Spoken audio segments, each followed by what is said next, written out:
Ever pondered about how media plays an influential role in shaping our thoughts, emotions, and actions, even subtly, in our day-to-day lives?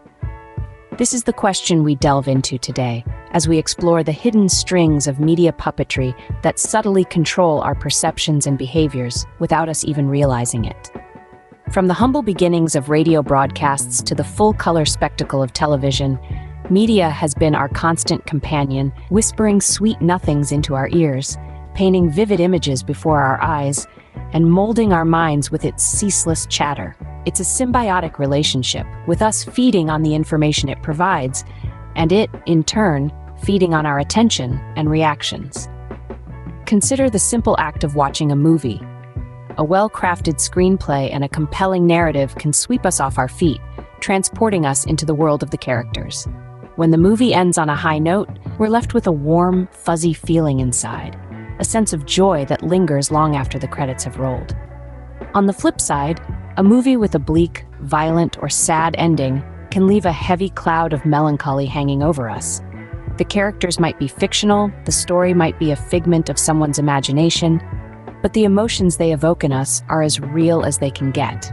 This is the power of media in action, a testament to its ability to manipulate our emotions at will. It blurs the line between fiction and reality, making us respond to artificial stimuli as if they were real.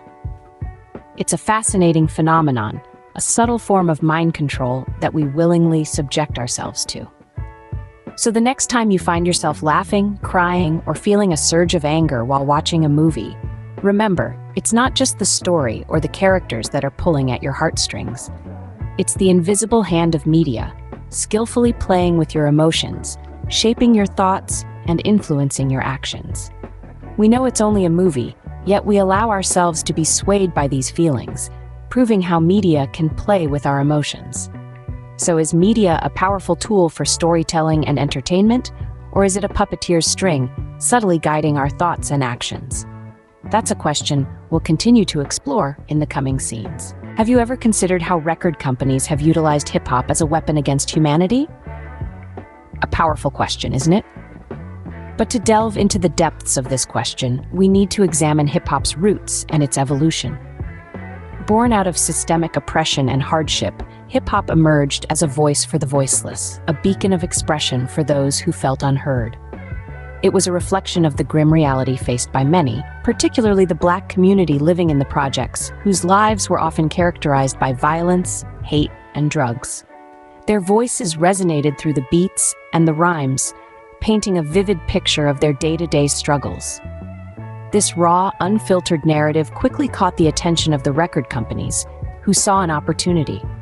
An opportunity to not just monetize this new form of expression, but to control it, to shape it, and ultimately to weaponize it. This wasn't about giving a demographic a voice anymore.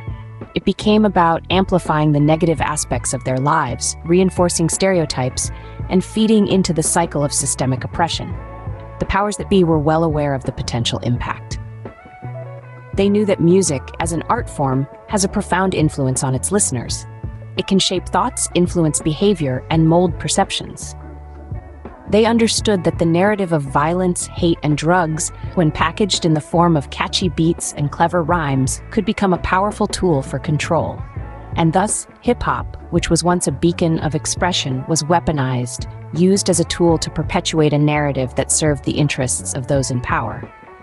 So, you see, the voices that once spoke of their harsh realities became the unwitting puppets in a grand scheme of control.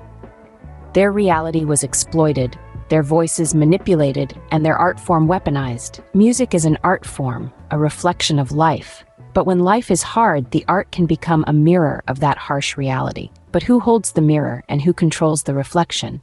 That's the question we must ask ourselves. Did you know that the media often tells us when something is wrong, but only when it's too late? It's like a puppet show where the audience only sees the puppets dance, oblivious to the puppeteers pulling the strings backstage. Let's delve into a couple of recent examples to illustrate this point. Take the recent raid at P. Diddy's, for instance. The media went into a frenzy, covering every minute detail of the event. But here's the catch.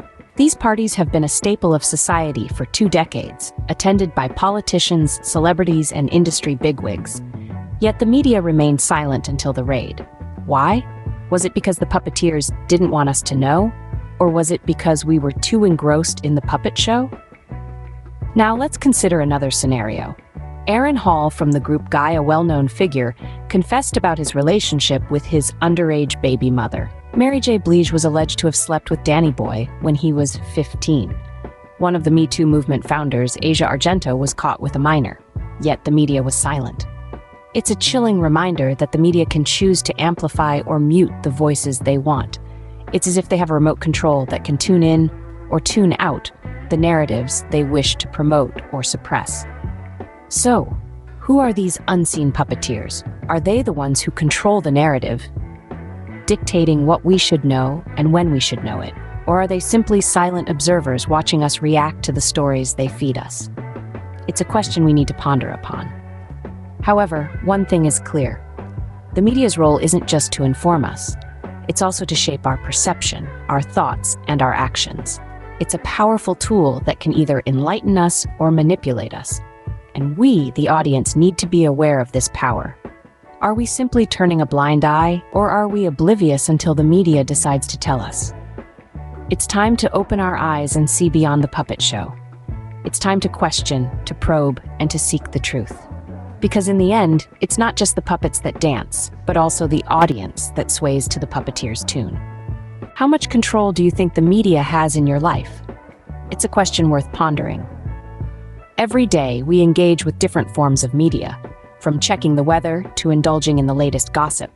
We're constantly fed with information, shaping our thoughts, our decisions, our very lives. So, is it merely a guide, or has it become your puppeteer? Share your thoughts on the role of media in your life and how it has affected society in the comments.